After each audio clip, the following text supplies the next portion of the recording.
Hello friends, வாங்க இன்னைக்கு சூப்பராக ஸ்வீட் பொட்டேட்டோ வச்சு பாயசம் ரெடி பண்ணலாம். அதுக்கு இந்த மேல் தோலையெல்லாம் சீவிட்டு இதை அப்படியே சீவி எடுத்துக்கலாம். பாருங்க, ஸ்வீட் பொட்டேட்டோவை நல்லா துருக்கி எடுத்துக்கிட்டேன். இப்போ பாயசம் ரெடி பண்ணிக்கலாம். அதுக்கு ஸ்டவ் ஆன் பண்ணி நான் ஒரு பேன் வச்சுருக்கேன். அந்த பேனில் நெய் சேர்த்துக்கலாம்.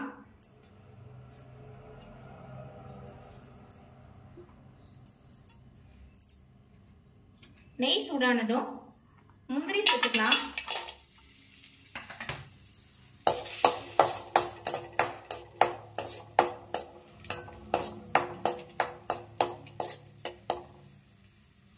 இப்போ கொஞ்சம் போல திராட்சையும் சேர்த்துக்கலாம்.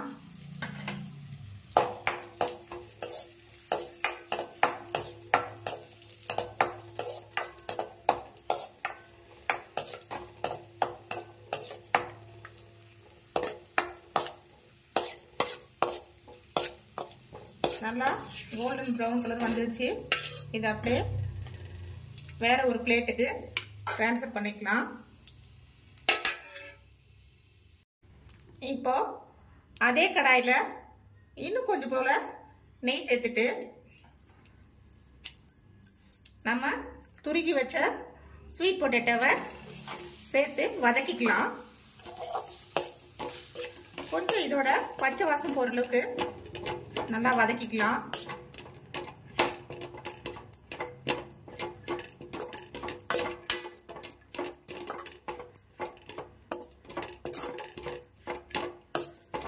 இந்த ரெசிபி சூப்பரா இருக்குங்க. ஒரு தடவை ட்ரை பண்ணி பாருங்க.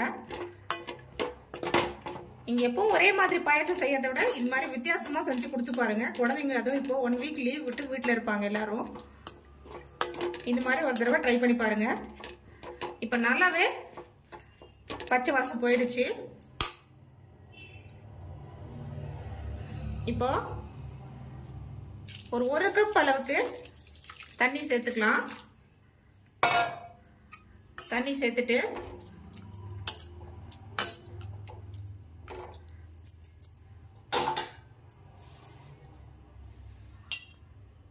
மூடி போட்டு ஒரு 5 லிருந்து 7 நிமிஷம் நல்லா வேகட்டும். சீனி கிழங்கு வந்துருச்சா பார்க்கலாம். நான் இடையில ஒரு 2 டைம்ஸ் வந்து ஓப்பன் பண்ணி கிண்டி விட்டேங்க. ஏன்னா கொஞ்சம் அடி பிடிக்க வாய்ப்பு இருக்குது. இதை பாருங்க, நல்லா 3/4 பாகம் வெந்துருச்சு. இந்த டைம்ல நாம 1 கப் அளவுக்கு சர்க்கரை சேர்த்துக்கலாம். நீங்க வெல்லமோ இல்லை கருப்பட்டியோ இல்லை பனை வெல்லம் எது வேணாலும் உங்களோட ஃபேவரட் எதுவோ அதை சேர்த்துக்கலாம். டேஸ்ட் நல்லாவே இருக்கும்.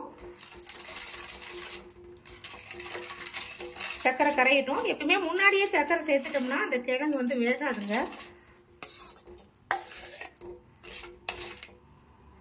சர்க்கரை சேர்த்துட்டு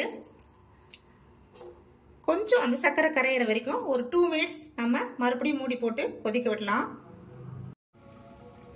பாருங்க, சர்க்கரை நல்லாவே கரைஞ்சி பாயசம் ரெடி ஆயிடுச்சு. இப்போ 1 கப் அளவுக்கு தேங்காய் பால் எடுத்து வச்சிருக்கேன். ஃபர்ஸ்ட் பாலுங்க, அதை சேர்த்துக்கலாம். இதோட ஒரு 5 ஏலக்காய் பொடி பண்ணி வச்சிருக்கேன், அதை சேர்த்துக்கலாம். இதோட இந்த இனிப்பு சுவையை தூக்கலாக்க 1 சிட்டிகை போல உப்பு சேர்த்துக்கலாம். ஏன்னா அந்த சீனி கிழங்கு லைட்டா கொஞ்சம் சப்புன்னு இருக்கிற மாதிரி இருக்கும். இப்போ நம்ம ஃபர்ஸ்ட்ல வறுத்தோம்ல முந்திரி திராட்சை, அதை சேர்த்துக்கலாம். சேர்த்துட்டு ஒரு தடவை நல்லா கிண்டி விட்டுட்டு ஸ்டவ் ஆஃப் பண்ணிடலாம். ஏன்னா தேங்காய் பால் சேர்த்த பிறகு கொதிக்க கூடாதுங்க. கொதிச்சா திரிஞ்சு போயிடும்.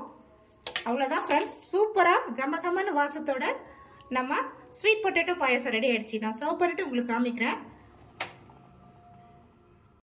பாருங்க ஃப்ரெண்ட்ஸ், கமகமான வாசத்தோட நம்ம ஸ்வீட் பொட்டேட்டோ பாயசம் ரெடி ஆயிடுச்சு. நான் ஒரு தடவை டேஸ்ட் பண்ணி பார்த்தேங்க.